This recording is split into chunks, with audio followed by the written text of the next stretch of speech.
اب اللہ تبارک و تعالیٰ کی قدرت کا بیان کیا جا رہا ہے کہ اللہ کتنا عظیم ہے کہ اس کی عظمت کا اندازہ کرنا ہو تو اس کائنات کو دیکھ لو، اس میں موجود چاند کو دیکھو، اس میں موجود سورج کو دیکھیں۔ سورج پہ کبھی بس ہم تو غور نہیں کرتے نا، ہمیں چاہیے اللہ تبارک و تعالیٰ کی جو قدرتیں ہیں نا، کائنات ہے، اس میں غور و فکر کریں کہ سورج مشرق سے ہی نکلتا ہے اور مغرب میں غروب ہوتا ہے۔ کبھی ایسا کیوں نہیں ہوتا کہ سورج کے آج میرا دل کر رہا ہے میں شمال سے نکلوں یا میں جنوب سے نکلوں؟ کبھی آپ نے سنا؟ ہمیشہ سورج مشرق سے نکلے گا، مغرب میں غروب ہوگا، اور ان کا ٹائم بھی مقرر ہے۔ کبھی ایسا ہوا کہ ابھی دوپہر رات صبح نہ نکلا ہو سورج، ابھی دوپہر میں اس کا موڈ ہو رہا ہو کہ یا رات میں کہ آج میں رات میں نکل جاؤں؟ ان کا ٹائم چینج ہوتا ہے؟ ٹائم بھی چینج نہیں ہوتا۔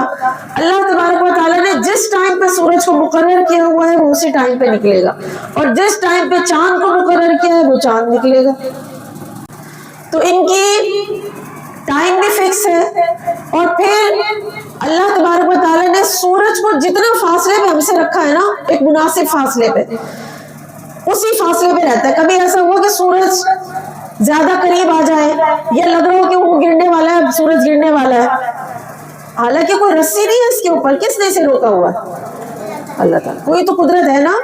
اور جس قادر مطلق نے یہ اتنا بڑا سورج یہ بنایا، چاند سورج ستارے بنائے، ان کو آسمان پہ روکنے والا یہ کون ہے؟ کوئی ہے نا، اور وہی کیا ہے؟ وہ اللہ تبارک و تعالیٰ۔ تو سورج، چاند، اور سورج سے ہمیں وٹامن ڈی حاصل ہوتا ہے۔ جو سورج کی روشنی، یعنی کہ یہ بھی فائدہ مند ہے، بہت زیادہ اگر سورج کی روشنی حاصل کی جائے یہ بھی غلط، اور حاصل ہی نہیں کی جائے یہ بھی غلط۔ تو ایک مناسب مقدار میں وٹامن ڈی ہڈیوں جس سے مضبوط ہوتی ہے، ہمیں سورج کی روشنی چاہیے ہوتی ہے۔ جن گھروں میں سورج کی روشنی نہیں آتی نا، وہاں بیماریاں ہوتی ہیں، جراثیم ہوتے ہیں۔ تو یہ اللہ تبارک و تعالیٰ نے دیکھو کیسا نظام بنا دیا۔ پھر یہ سورج جیسے کہ میں نے ذکر کیا ہمیشہ مشرق سے نکلے گا، اور جب تک اللہ چاہے گا جب تک نکلے گا، پھر جب اللہ کا حکم ہوگا مغرب سے بھی نکل جائے گا، اور اس وقت کیا ہوگا؟ قیامت قائم ہو جائے گی، اس سے پہلے نہیں ہو سکتا۔ اور اگر یہ سورج اور چاند کا یہ حرکتیں نہ ہونا تو پھر اس سے کیا ہوگا کہ جو ہمارے دن ہے، سردی، گرمی، خزاں، بہار، یہ بھی دن رات کے اختلاف سورج چاند کی حرکتوں سے ہوتے۔ اگر یہ نہ ہو تو نہ سردی، گرمی، کوئی موسم ہی نہ ہو۔ یہ سارے موسم بھی کسی وجہ سے بنتے، ان کے اختلافات کی وجہ سے۔ یوں ہی پھل، پھول، فصل، یہ جو پیداوار ہے یہ اگتی ہے، یہ کس کی وجہ سے؟ انہی سورج، چاند، ان کی روشنی، ان کی حرکتوں کی وجہ سے، جو اللہ تبارک و تعالیٰ نے مقرر کیا نا۔ ورنہ دیکھیں، اگر مثال کے طور پہ اگر سورج کی روشنی نہ ہو، سورج نکلے ہی نہ، تو فصلیں، جن فصلوں کو سورج کی روشنی چاہیے ہوتی ہے تو وہ کیسے پکیں گے اور ہم کیسے کھائیں گے؟ تو یہ روشنی بھی اللہ تبارک و تعالیٰ، اور اسی طرح انسان کا، اور اس کے علاوہ حیوانات ہیں، یہ جو بڑے ہوتے ہیں، ہم بڑے ہو رہے ہیں سب، یہ اگر دن رات نہ ہو تو ہماری جسمانی نشو و نما بھی نہ ہو۔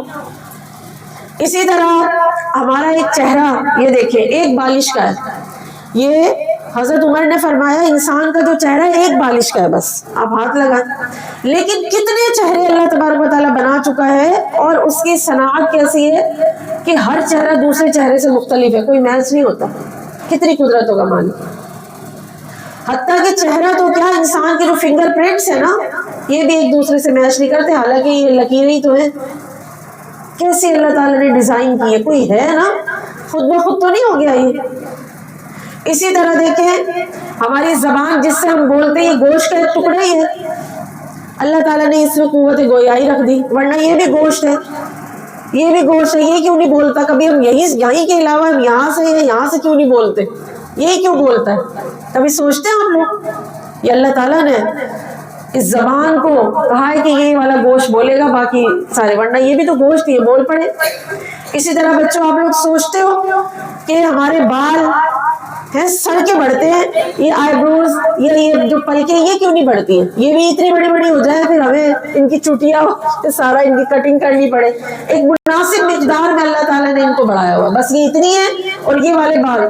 اور اچھا اگر آپ سر گنجا کروا لو, کبھی آپ نے دیکھا یہ کھال ہٹائیں تو نیچے کیا ہے, بال نظر تھوڑے آئیں گے, مگر پھر بھی بال آپ کٹنگ کریں پھر بڑھ جاتے ہیں, کٹنگ کریں پھر بڑھ جاتے ہیں. کون ہے جو ہمارے بالوں کو بڑھا رہا ہے؟ کون سی ذات ہے؟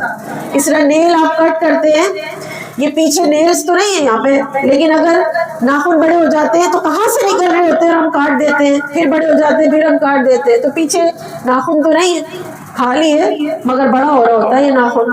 کبھی غور کیا اس بارے میں؟